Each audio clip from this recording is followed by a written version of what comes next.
Comment isoler un mur intérieur? Difficulté de mammouth. Le procédé d'isolation par l'intérieur avec les panneaux isolants XPS haute résistance est idéal pour l'isolation des parois verticales. La mise en œuvre des panneaux par emboîtement est simple et rapide et assure la continuité de l'isolation thermique de la paroi verticale. Les panneaux isolants sont disponibles en 2 formats et plusieurs épaisseurs. Ce procédé garantit des performances thermiques durables dans le temps. Il se compose de 2 produits.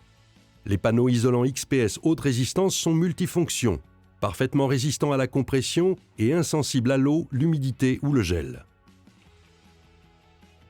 Les appuis intermédiaires de contre-cloison simplifient les réglages de planéité.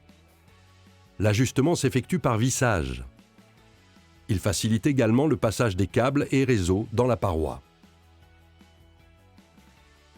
Munissez-vous de vos outils et n'oubliez pas de revêtir les équipements nécessaires à votre sécurité avant de débuter.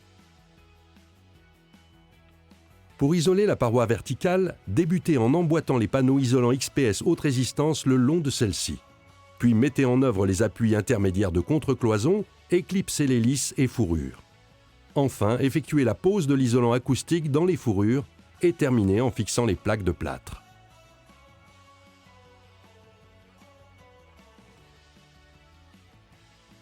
Étape 1. La pose de l'isolant.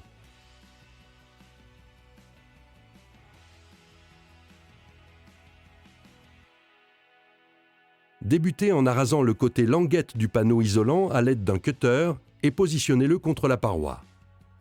La pose s'effectue par simple emboîtement afin d'éviter les ponts thermiques.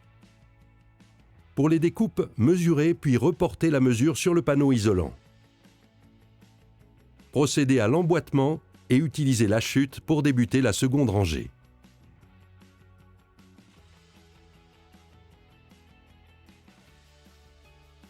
Il est nécessaire d'ancrer les panneaux toutes les 2 rangées. Pour cela, percez à l'aide d'un foret adapté et effectuez la pose de fixation pour isolant.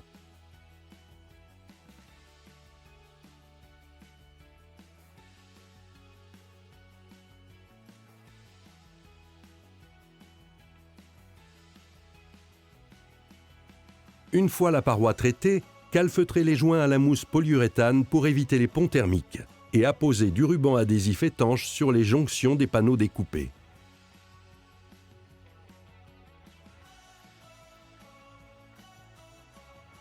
À noter que les panneaux XPS haute résistance sont disponibles en 2 formats.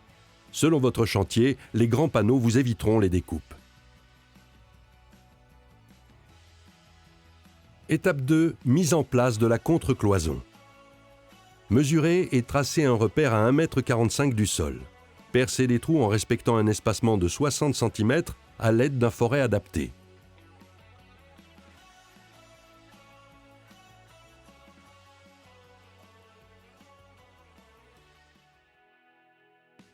Fixez les appuis intermédiaires de contre-cloison et vissez les rosaces.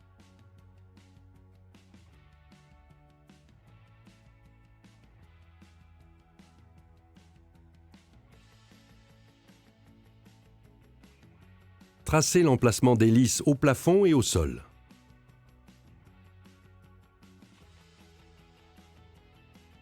Fixez ensuite les lisses hautes et basses à l'aide de chevilles à frapper.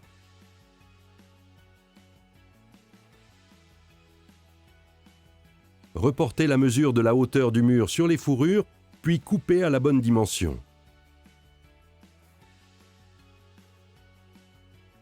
Enfin, assemblez les fourrures dans les lisses tous les 60 cm. Ajustez la planéité à l'aide d'un niveau à bulles en réglant les rosaces.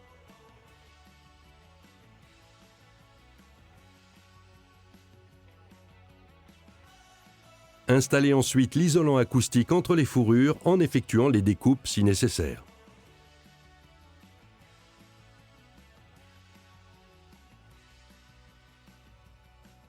Positionnez et fixez les plaques de plâtre hors sol. Un espacement de 20 cm entre chaque vis vous garantira une parfaite tenue.